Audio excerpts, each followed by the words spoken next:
Hello everyone! Welcome back to our channel.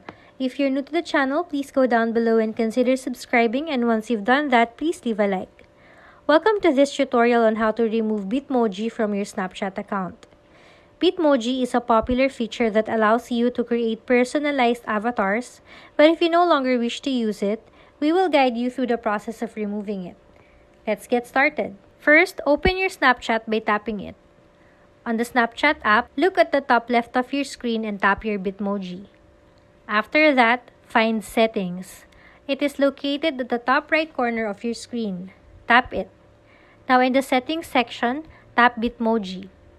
You will see options here where you can edit your Bitmoji. And you can also see Remove My Bitmoji. Tap on it. Now a pop-up will appear. Tap Remove. Congratulations! You have successfully removed your Bitmoji from your Snapchat account.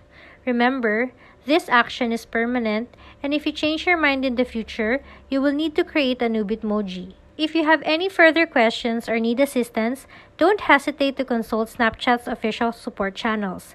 Thank you for watching!